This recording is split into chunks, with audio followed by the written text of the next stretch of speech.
My perfect sisters treated me like a servant for 17 years.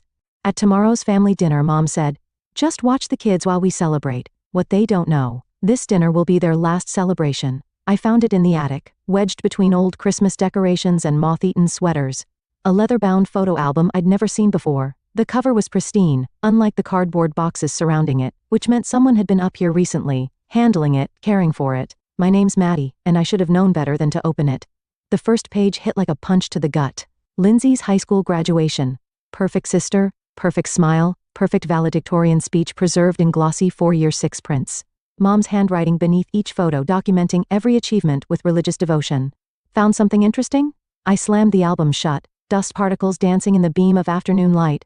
Grandma Edith stood at the top of the attic stairs, her eyes sharp despite her age. "Just some old photos," I said, trying to slide it back where I found it. "Margaret's Shrine to Success." Grandma's voice carried that hint of vinegar it always did when discussing my mother's parenting choices. "Go ahead. Look through it. Sometimes the truth hurts, but it hurts less than pretending." I reopened the album, page after page of my sister's triumphs. Alyssa's first art show. Lindsay's wedding. Both their college graduations, their pregnancies, their lives meticulously catalogued and preserved. "Notice anything missing?" Grandma asked. "Me." The word came out smaller than I intended. 17 years of you, she confirmed. Your dance recitals, your honor roll certificates, that beautiful photograph from the school play last spring where you stole the whole damn show. My throat tightened. "Maybe there's another album." "Oh, sweet girl." Grandma lowered herself onto a dusty trunk. "You know there isn't." I flipped through more pages, each one a fresh reminder of my invisibility. "Did you know about this? Found it last week when I was helping your mother clean. She was so proud showing me all those pictures.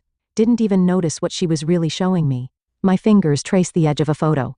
Lindsay's first marketing award. "They're all going to be here tomorrow. Family dinner to celebrate Alyssa's pregnancy again. And let me guess, they'll need you to watch Lindsay's kids while they all drink wine and reminisce. Don't they always?"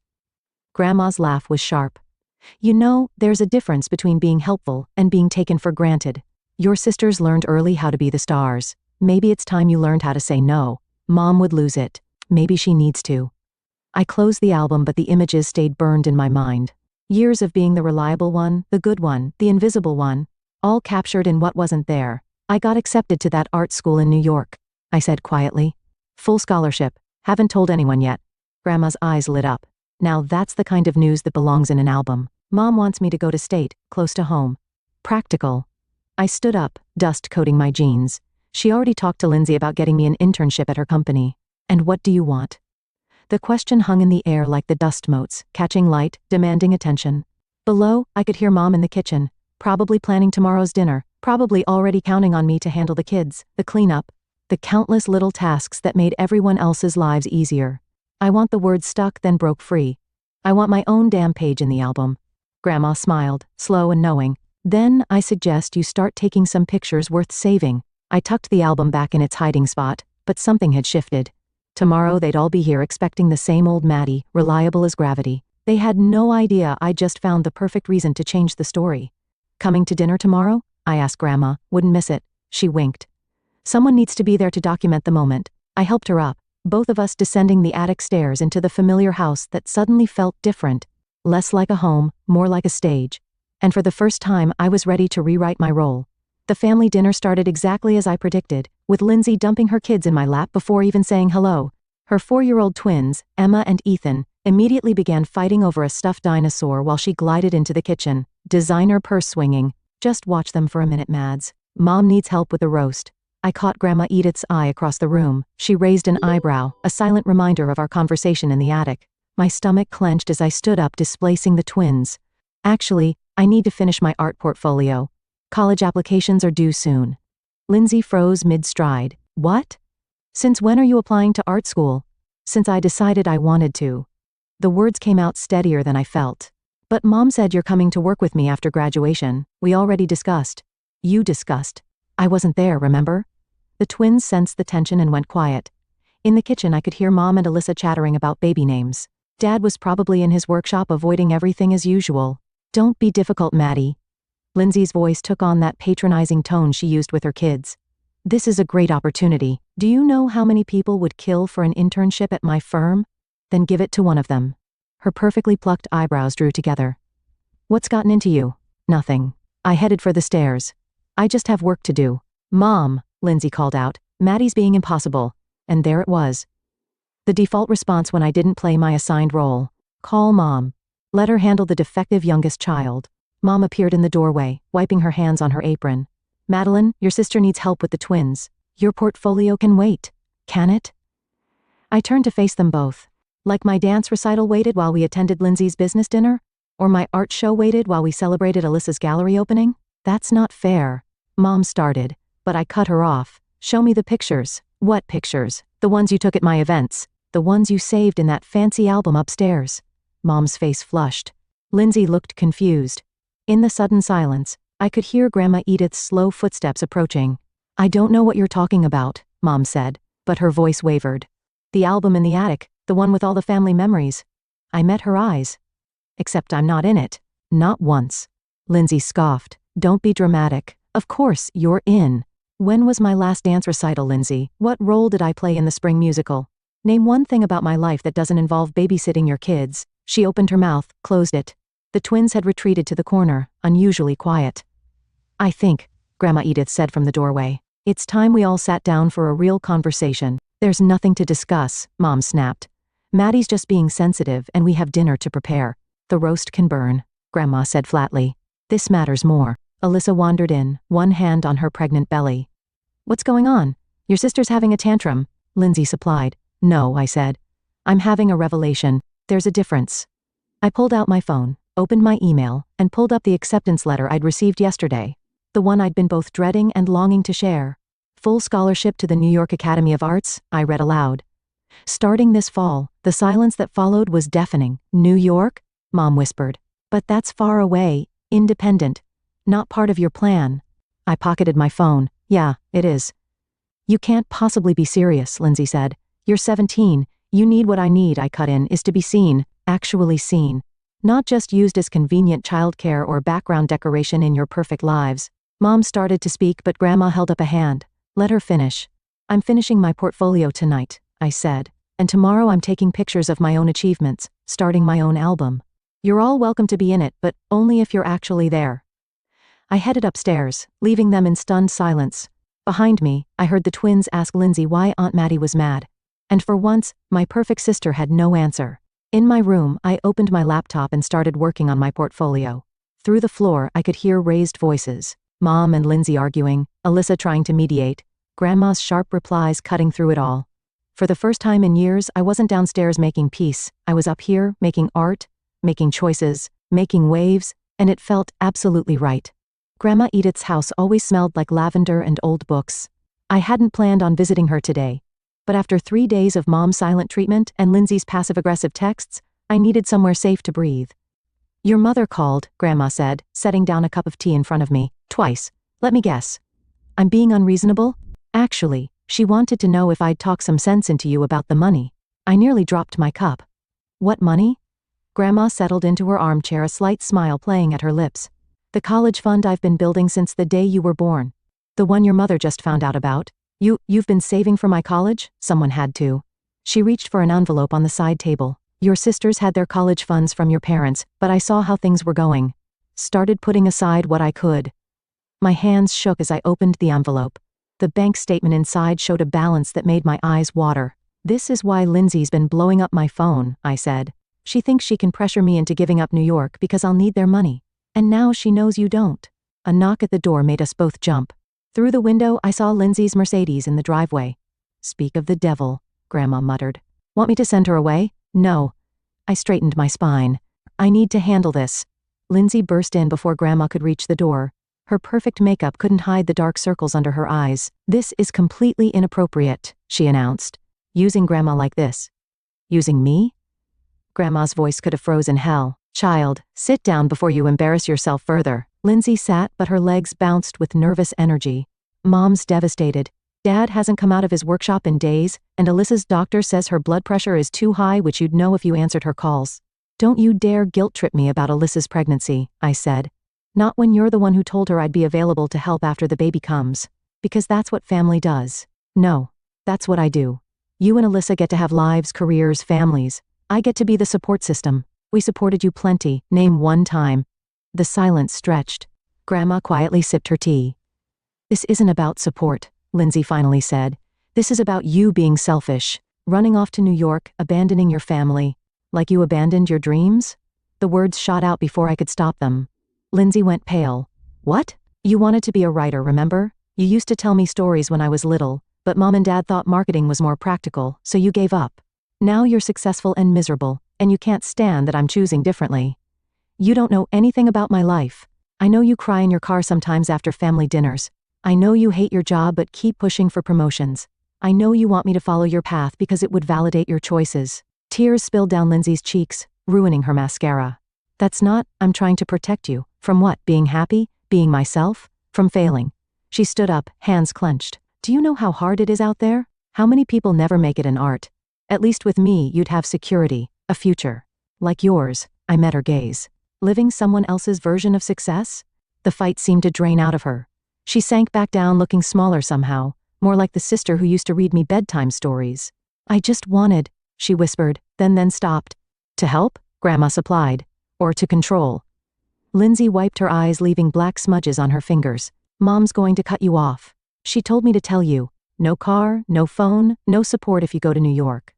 I looked at Grandma, who nodded slightly. I don't need it, but I got a full scholarship.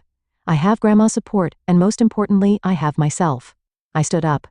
You used to tell me stories about brave girls who fought dragons, remember? Maybe it's time I fought mine. Lindsay stared at me for a long moment, then gathered her purse with trembling hands. At the door she paused. The dragons, she said softly. They always won in my stories. No, I corrected her. You just stopped writing before the ending. After she left, Grandma and I sat in silence watching steam rise from our cups. Outside, Lindsay's car stayed parked for several minutes before finally pulling away. Well, Grandma said, I believe that's what they call a breakthrough. I wasn't sure if she meant for Lindsay or for me, maybe both. Dad's workshop smelled like sawdust and broken promises. I found him there, sanding the same spot on a cabinet he'd been working on for months, his shoulders hunched against the world. Your mother's crying again, he said without looking up. I know. Alyssa called, said she might lose the baby from stress. The guilt hit like a physical blow, but I forced myself to stand straighter. That's not fair, Dad. He finally turned, his eyes tired behind his safety glasses. None of this is fair, Maddie, but it's family, is it? I picked up a wood shaving, let it fall. Because from where I stand, family looks a lot like sacrifice, just not everyone's doing the sacrificing. He set down his sandpaper, a rare sign he was actually engaging. You think I don't understand sacrifice? I gave up my architecture career to support your mother's teaching, to be here for you girls. And how's that working out for you? Hidden in your workshop while everything falls apart? The truth hung between us like dust in the sunbeams. Dad reached for his sandpaper again, but I stepped forward and placed my hand on the cabinet. I found my college essay, I said, the one I wrote last year about wanting to study art. It was in the trash after Mom reviewed it. His hand trembled slightly. She means well. She means what's best for her version of this family. Just like she meant well when she convinced Lindsay to study marketing instead of writing. Just like she meant well when she told Alyssa her art was just a hobby until she got married. Your mother isn't the only one responsible. I met his eyes. You saw it all happening.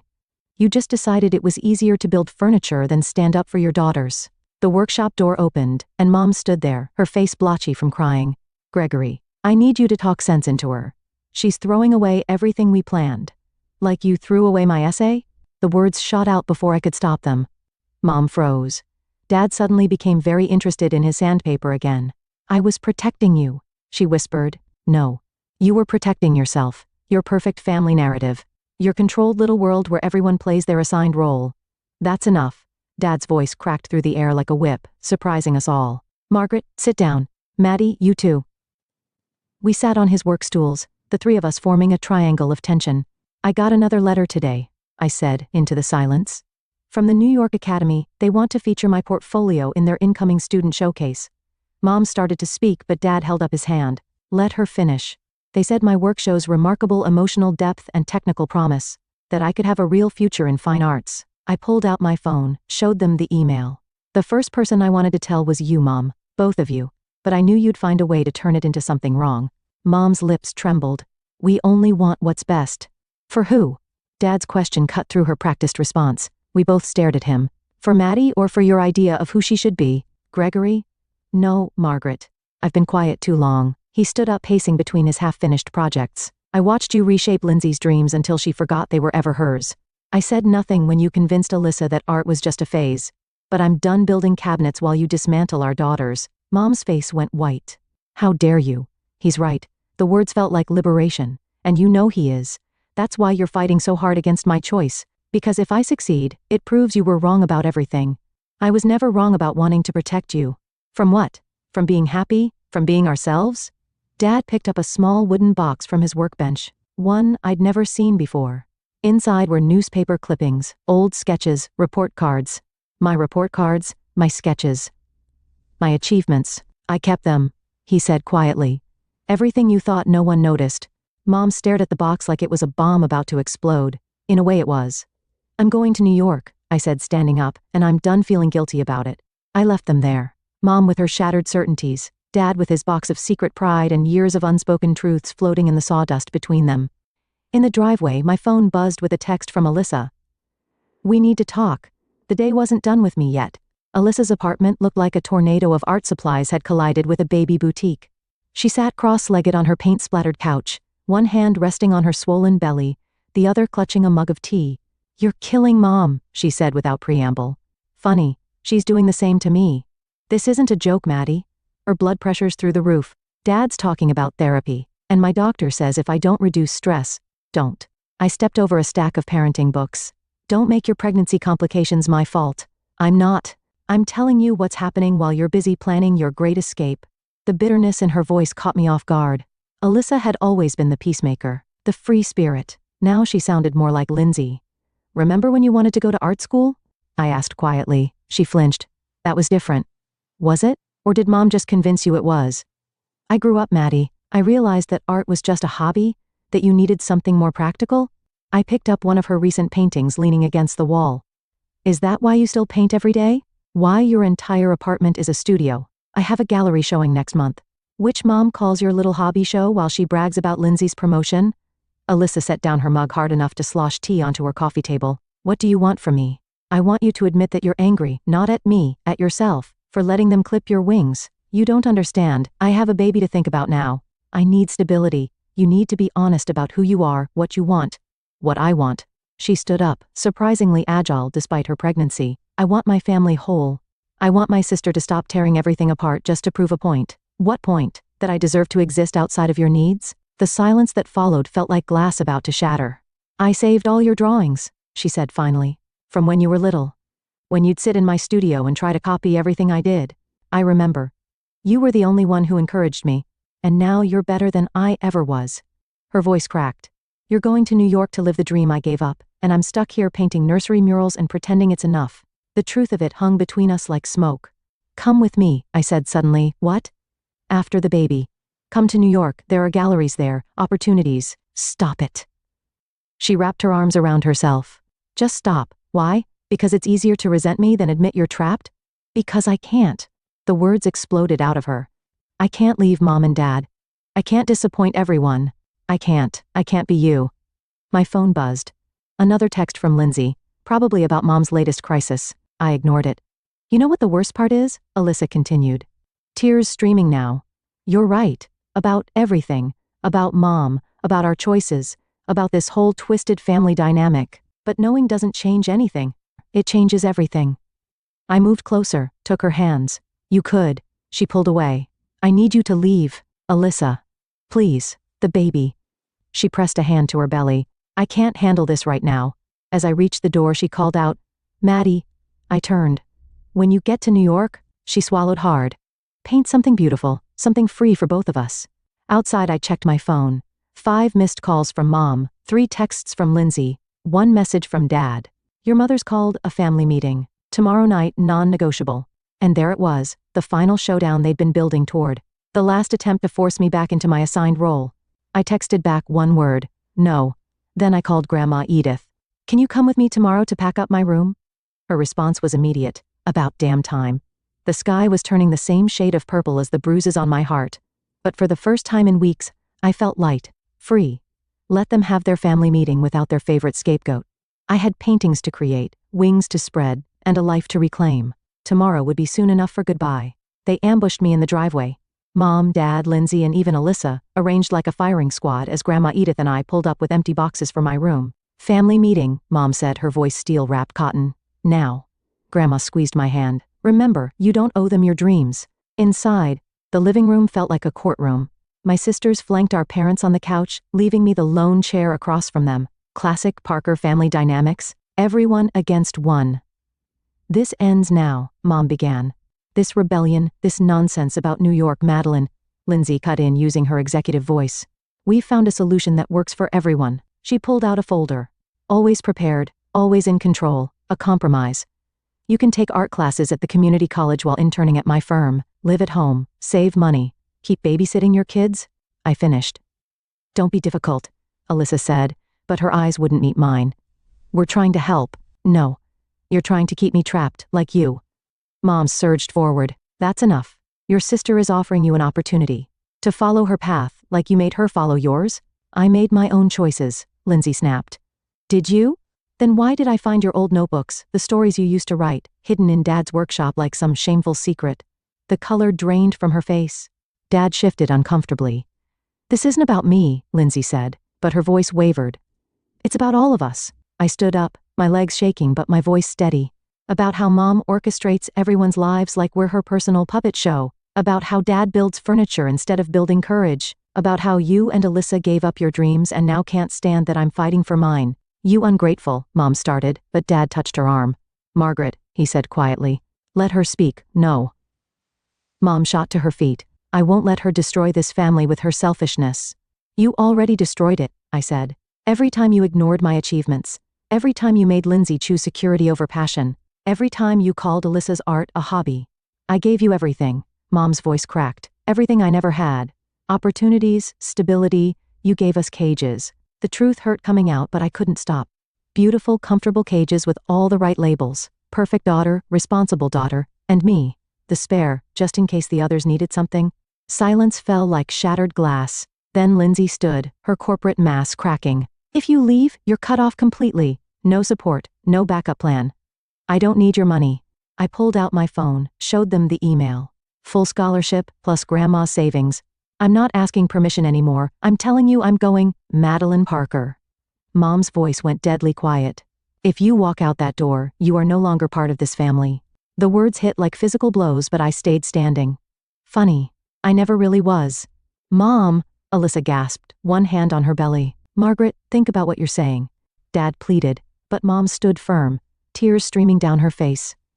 Choose Madeline, your family, or your selfishness. I looked at each of them.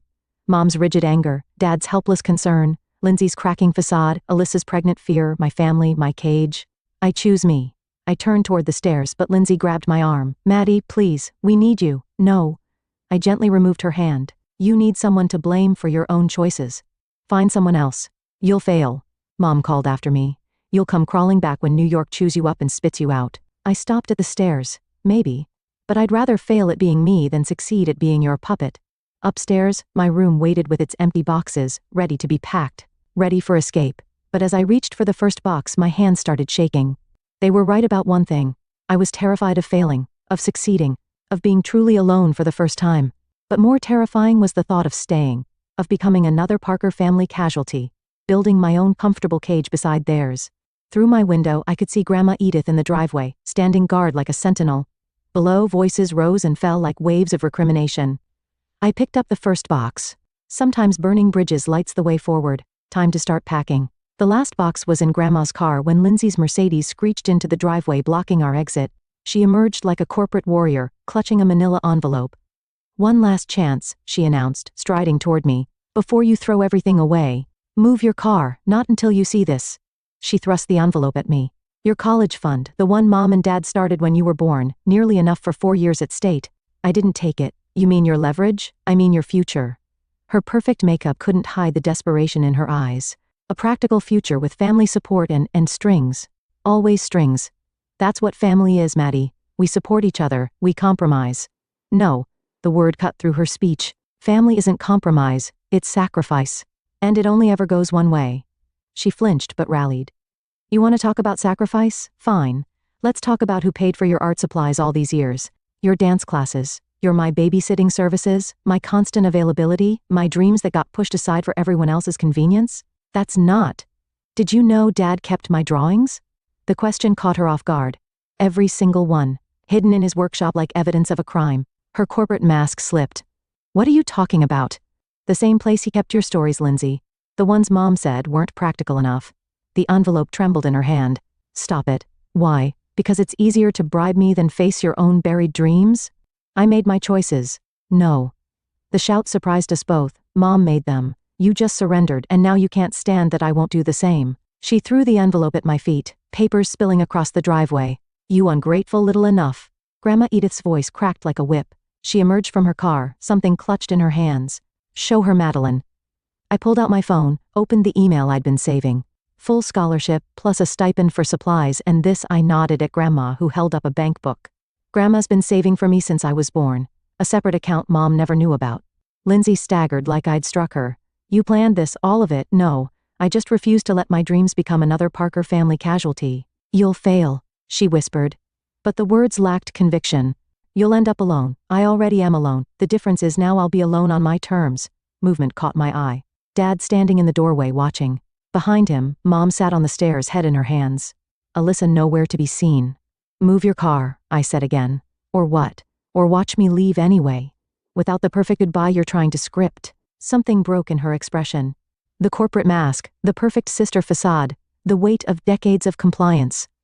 I used to write about girls like you, she said softly. Brave ones. Free ones. Before Mom convinced you it was childish? She nodded, tears tracking through her makeup. It's not too late, I offered, to start writing again.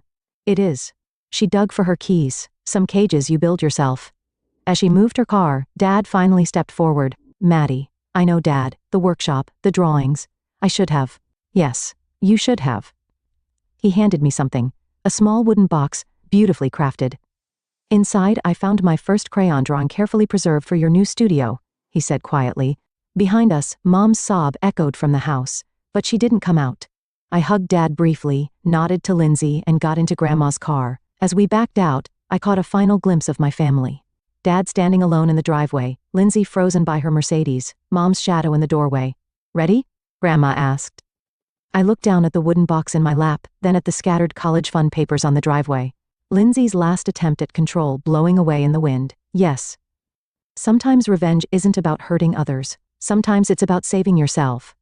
We turned onto the main road, leaving behind the house, the expectations, the carefully constructed cage of family obligation. Ahead lay New York, freedom. A blank canvas waiting for the first bold stroke. I didn't look back. My first gallery showing at the Academy brought an unexpected crowd. Among the viewers studying my work, I spotted a familiar silhouette, Dad, standing before my centerpiece painting. The canvas showed 3 birds in a gilded cage, the door open, one flying free while the others remained perched inside. I'd titled it Family Portrait. You captured your mother's eyes, he said as I approached. In the bird that's staying behind. I didn't think you'd come. Wouldn't miss it. He gestured to the painting, though I suspect I'm the perch they're sitting on. The truth of it made us both wince. How is everyone? I asked. More out of courtesy than desire to know. Your mother's in therapy, finally. He ran a hand through his graying hair. Lindsay's writing again, short stories after the kids are asleep, and Alyssa. He smiled slightly. She turned her nursery mural into a full exhibition. Small gallery, but it's a start. Something tight in my chest loosened just a fraction. And you? Sold the cabinet business. His eyes remained on the painting. Started teaching woodworking at the community center instead. Turns out I like helping others build things more than hiding behind them. A commotion near the entrance drew our attention. Grandma Edith had arrived, commanding the room like she owned it. Several of my classmates immediately gravitated toward her, drawn by her sharp wit and sharper insights. She's proud of you, Dad said. We all are, even if some of us are still learning how to show it. Dad, no, let me finish. He turned to face me fully. You were right about everything. The cage, the compliance, the cowardice. But you were wrong about one thing. What's that? He pointed to the flying bird in my painting. Freedom isn't just about escape. Sometimes it's about showing others the door is open. Before I could respond, my faculty advisor called me over to meet a prominent gallery owner. When I looked back, Dad had moved to another piece. A small sketch of his workshop, the light falling just so on his tools. My phone buzzed with a text from Alyssa. Baby's here. Named her Eden. For freedom and new beginnings, thought you'd appreciate the symbolism, artist. Another message followed. She has your eyes and your stubbornness, refused to follow the birth plan, did it her own way. I smiled, typing back. Good for her. Grandma finally made her way to me, her eyes bright with pride. Quite a statement piece, she said, nodding at the family portrait. Though you might need to update it. Why's that?